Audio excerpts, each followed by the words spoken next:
নমস্কার। কোন পরিস্থিতিতে আমরা সঠিক মাঙ্গলিক দোষ মানব? আমরা তো আগে জেনেছি যে আমার আগের ভিডিওয়ে আমি আলোচনা করেছি মঙ্গল যদি লগ্নে অবস্থান করে, মঙ্গল যদি দ্বিতীয় অবস্থান করে, মঙ্গল যদি চতুর্থে অবস্থান করে, সপ্তমে অবস্থান করে, অষ্টমে অবস্থান করে এবং দ্বাদশে যদি মঙ্গল অবস্থান করে তাহলে আমরা মাঙ্গলিক মানব। যদি আমরা আরও ডিটেলসে যাই, আরও ডিটেলিংয়ে যাই, তাহলে কোন পরিস্থিতিতে আমরা মাঙ্গলিক দোষ মানব? কারণ আজকের দিনে আমাদের জ্যোতিষশাস্ত্রে যারা এই শাস্ত্র পড়ে জ্যোতিষ করছে, অনেকে জেনে কিংবা না জেনেও মাঙ্গলিক দোষটাকে নিয়ে অনেক বেশি বেশি চড়াও করে আজকের দিনে বলা হচ্ছে। কিন্তু দেখা গেল যে প্রবলেম তো তার সেই জাতক কিংবা জাতিকার হচ্ছে, কিন্তু সেটা এক্স্যাক্ট মাঙ্গলিক দোষের কারণে হচ্ছে না অন্য কোনো দশায় খারাপ সময় চলে আসার কারণে হচ্ছে, সেটা জানার জন্য, সেটা বোঝানোর জন্যই আপনাদের কাছে এই ভিডিও তুলে ধরা।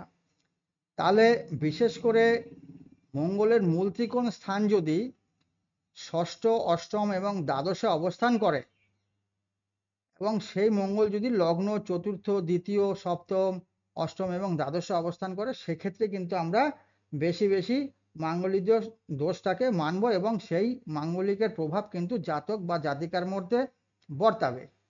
এবার অ্যাটলিস্ট যে সময় প্রবলেম হচ্ছে সে সময় মাঙ্গলিক দোষের জন্য হচ্ছে না অন্য কি কারণে হচ্ছে, সেটা কিন্তু জাজ করার বিষয় আছে, সেটা পুরো আলাদা পার্ট।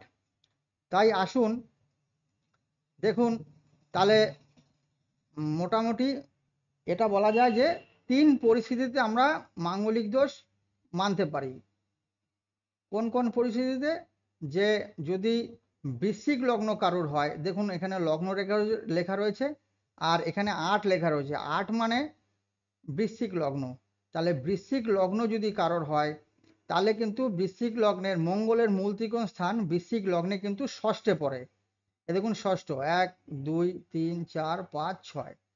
এই বৃশ্চিক লগ্নের মঙ্গলের মূল ত্রিকোণ স্থান ষষ্ঠে পড়ায় মঙ্গল যদি এই ঘরে অবস্থান করে, এখানে অবস্থান করে, এখানে অবস্থান করে, সপ্তমে অবস্থান করে, অষ্টমে অবস্থান করে কিংবা দ্বাদশে অবস্থান করে, তাকে কিন্তু আমরা মাঙ্গলিক ধরব। ঠিক আছে, আমি বললাম তিনটে পরিস্থিতিতে। এইখানে দেখুন, যদি কারোর কন্যা লগ্ন হয় এবং আমি আগে বলেছি যে মঙ্গলের মূল ত্রিকোণ যদি ষষ্ঠ, অষ্টম, দ্বাদশে পড়ে, তাহলে কন্যা লগ্নের জন্য মঙ্গলের মূল ত্রিকোণ দেখুন অষ্টমে, এখান থেকে গুনলে পরে এইটা এইটা অষ্টম ঘর আসবে। ১ ২ ৩ ৪ ৫ ৬ ৭ ৮। তাহলে কন্যা লগ্নের জন্য মঙ্গল যদি লগ্ন দ্বিতীয়, চতুর্থ, সপ্তম, অষ্টম, দ্বাদশে অবস্থান করে, যেহেতু মঙ্গলের মূল ত্রিকোণ স্থান অষ্টমে অবস্থান করেছে, সেই জাতক জাতিকাকে কিন্তু আমরা মাঙ্গলিক ধরব।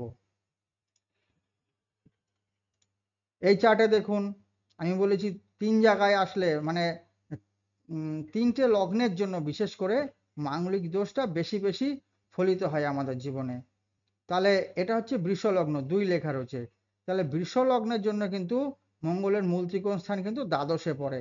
আমি আগে বলেছি যে ষষ্ঠ, অষ্টম, দ্বাদশে যদি মঙ্গলের মূল ত্রিকোণ স্থান পড়ে, সে জাতক কিংবা জাতিকা কিন্তু তার মধ্যে মাঙ্গলিকের প্রভাব বেশি থাকবে। রাগ, জেদ, অস্থিরতা, অশান্তি, চোট, আঘাত, হঠাৎ হঠকারী সিদ্ধান্ত নেওয়ার প্রবণতা, হঠাৎ দৈব দুর্বিপাক তার জীবনে কিন্তু বেশি থাকবে।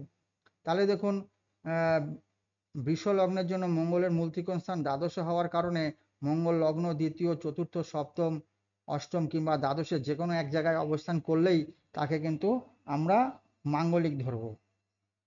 এইভাবে কিন্তু আপনাদের বুঝতে হবে। দেখা যাচ্ছে যে এই তিনটে লগ্ন বাদে আরও ৯টা লগ্ন পড়ে, তাহলে তাদের জন্য আপনাকে লগ্নে মঙ্গল, দ্বিতীয় মঙ্গল, এইসব জায়গায় মঙ্গল বসলে মাঙ্গলিক বলে দিচ্ছে। দেখা যাচ্ছে মঙ্গল শুভ গ্রহযুক্ত, মঙ্গলকে শুভ গ্রহ দৃষ্টি দিচ্ছে, তাহলেও মাঙ্গলিক বলে দিচ্ছে। এছাড়াও তো আরও অন্যান্য অনেক কারণ আছে, হয়তো দশায় এখন মঙ্গল নেই তা সত্ত্বেও মাঙ্গলিক বলে দিচ্ছে।